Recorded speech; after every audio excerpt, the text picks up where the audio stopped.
So to conclude, the final part, once we accept our reality for what it is, this is where the magic happens.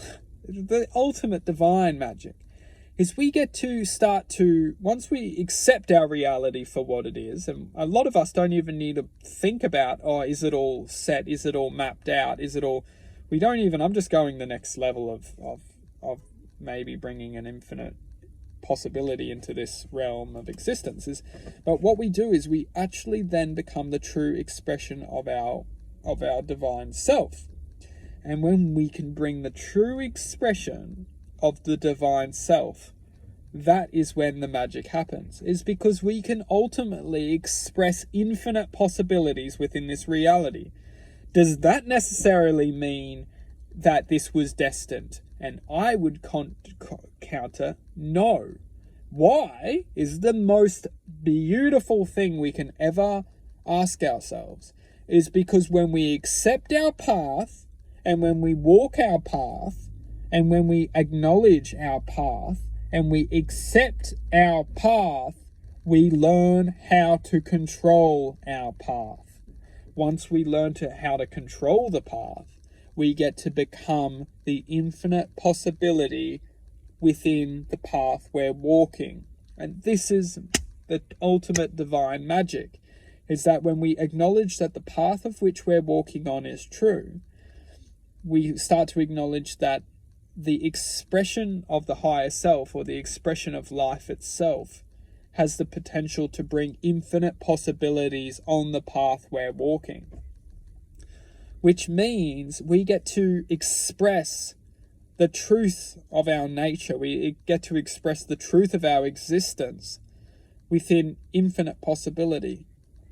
And it's not necessarily what we need to do within this reality. It's what we're bringing to this reality, which truly is the true expression of existence, is because it's not what we're doing within this reality or how we're doing it. It's the expression we're bringing into this reality. And that's the magic. That's the true magic, is that life might be mapped out for us. But when we can truly accept our reality for whatever it's mapped out to be, and when we can truly honor that it doesn't matter what we do in this reality, it doesn't matter. What matters is the expression we become within this reality. Because when we leave this expression, we will be honored with the truth of what we were able to express. We'll be honored with the truth we were able to express within this reality. Because ultimately we'll have a moment that we'll be able to comprehend life for its existence and what this existence is within the ultimate quantum field of infinite possibilities. And this is only a fragment of what's possible. Yet many of us, we believe that this is all we have. Oh, God save us. It's ludicrous. It's actually ludicrous. And there is malevolent forces involved within this perception deception, which we call the paradigm of humanity, because ultimately many of us were expressions of infinite possibilities. We're expressions of unconditional love. Many of us have overcome the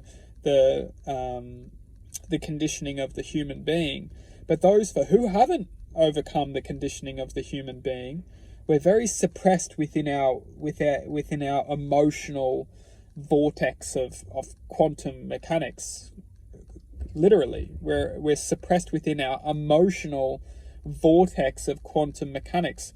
On an infinite level, the emotional vortex is connecting and elevating and just raising to infinite capacity. But those who are conditioned are so blocked away from experiencing, which isn't negative, because negativity is the very thing which is keeping the condition, is when people feel it's a negative thing that they're experiencing their existence. But it's not. It's a beautiful thing, because it shows that as long as we can bring acceptance into our life, we can start to flush away the conditional barriers that are bringing us this feeling of restriction in the first place.